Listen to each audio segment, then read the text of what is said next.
Well, one must remember that Hegdevar, who treated V.D. Savarkar as a hero, who was a mentor, philosopher and guide to the first Satsang Chalak of RSS, it was V.D. Savarkar who propounded this two-nation theory in his 19th session of Hindu Mahasabha at Ahmedabad in 1937. And later on in 1940, the two-nation theory was again used by Muslim League. And then by that time, they were sharing power, both Hindu Mahasabha and Muslim League, when the whole of India was participating in the Quit India movement. RSS cannot say that they didn't have any much influence as far as partition is concerned, because this theory was first put forward by Mr. V.D. Savarkar, and the first Satsang Chalak of RSS, Hegdevar, calls him his philosopher guide. Secondly, can RSS deny what Mr. B.S. Monji said in March 1940 about the two-nation theory?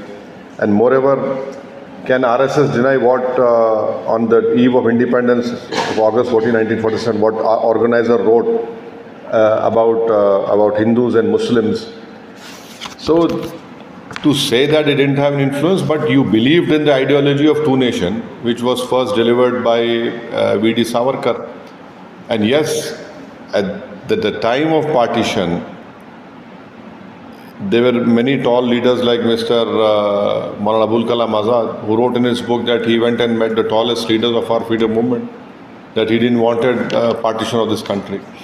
He also advocated about 3 children policy, sir. The couple should have at least 3 children. Now, first thing is that RSS, since its inception, have continuously raised this bogey and lie that the Muslim population, the way it is growing, it will overtake the Hindu population. They've always been saying, oh, Muslims are giving birth to a lot of children, and then this and that, all nonsense they have propagated. But the fact of the matter is that was a complete white lie. The TFR rate of Muslims has fallen down, the way it has declined is higher than any other religion. And secondly, this whole boogie which RSS created about this Muslim population. In 1871-72, the first census was held. At that time, 73% of the population was Hindus and 21% of the population was Muslims. Now, look at it in 2011. It has increased. The Hindu population now in 2011 stands at 73.5% to 79.8%, and the Muslim population is 14.23. Third and important point is that didn't Mr. Narendra Modi in 2019 in his speech from the ramparts of Red Fort had talked about population control? Didn't Narendra Modi gave speeches in 2024 Parliament election wherein he blamed the Muslim community for population rise? Now, these are the classic example of double speak of RSS and BJP, especially Mr. Narendra Modi and the present RSS Satsang Chalak. Why are they not talking about the great demographic dividend which India has? 60% of our population is young. You have failed, BJP and RSS both have failed in providing employment to the youth of this country. You're not talking about that. And now you're saying, okay, give birth to 3 children. Who are you to enter into people's family lives? Why are you trying to put a burden on Indian women who might have their own different priorities according to their life? So this is a classic double speak of RSS. This shows that they have failed in providing jobs to the youth of this country. And now Mr. Mohan Bhagwat stands up and says give birth to 3 children. Straight tariffs, sir. Whom to blame? Whether you believe government of India kind of mishandled the whole situation and now jobs losses are there.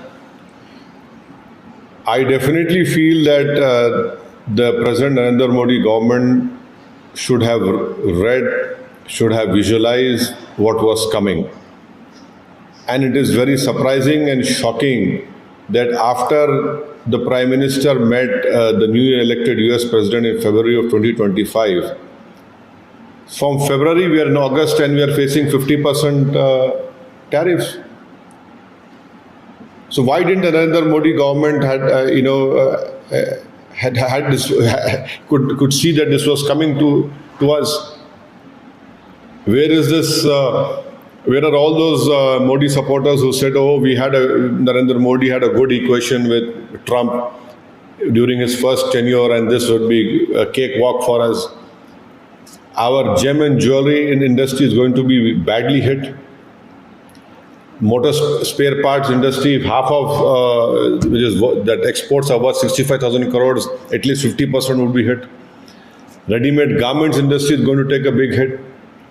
What is the government going to do to support all these sectors? We want to know from them. Does the government has a plan? The government has no idea. The government is not coming to the rescue of these poor people who will be badly hit by this 50% tariff imposed by the US administration. And lastly, why aren't the BJP spokesperson condemning the statements which are being given by Mr. Navarro? And he puts a photo of the Prime Minister. Had that photo been put by the opposition leaders, what would have been the reaction of the BJP leaders? Why are they so quiet? Why are they afraid to speak out? Why are they just maintaining this radio silence on all these statements coming out by this person? And illegal migration as key reason behind demographic imbalance, and said while the government is trying to curb illegal immigration, society also need to do its part. The thousands of kilometers of border which we have with Bangladesh,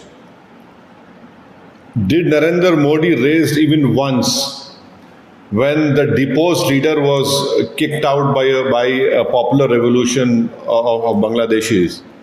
Did Mr. Narendra Modi ask her, why are these Bangladeshis entering into India? Did Mr. Narendra Modi, Amit Shah suspend any BSF officers that how are they allowing these Bangladeshis to enter into India? It is your failure. And let the country know what is the percentage of Bangladeshis in India from 2014 to 2024. I demand to know from the Modi government. Everybody should retire at 75 years of age, and also that RSS doesn't believe in attacking anyone, including on religious lines. Well, the second part of your question, there are numerous examples wherein Mr. Mohan Bhagwat called Muslims कि ये तो चोरी का सामान है. Who calls Muslims or उसकी औलाद, Mughal बादशाह की औलाद? Who is holding all these dharam sansads and calling for an open genocide of Muslims, open rape of women? They have no connection with all these right-wing organizations. So it is the RSS-sponsored, RSS-supported organizations which talk about which perpetuate hate against the Muslims, and in fact, hate has been against Muslims have been institutionalized during Mr. Narendra Modi's tenure. About race. So basically, people of India should realize, and I'm sure that they have realized by now, that BJP as a party should be removed from power in the next elections wherever they are held, whether it is Bihar, whether it is UP, whether it is Tamil Nadu, and politically retirement we must give them. We must not give them this comfort of they themselves retiring. It is the people of India and democracy, I hope, and we are striving for it, that they should be retired from politics forever. Your reaction report, the report has been submitted to Chief Minister of Uttar Pradesh. It says that only 15% of Hindu population has been left in the communally sensitive districts, cities. Sir. Well, we should not expect an independent, unbiased report from the so-called committee which has been formed, which is working under a government which has used bulldozers to destroy Muslim homes, which have used encounter to kill or to hurt. Majority of them are from Muslim community, and Sambhal they want to turn Sambhal upside down. They want to create a huge problem in people of Sambhal, and I'm sure that people of Sambhal will give a proper befitting reply to BJP and to all those so-called secular parties who are maintaining silence, and a befitting reply will be given by the people of Sambhal themselves, inshallah.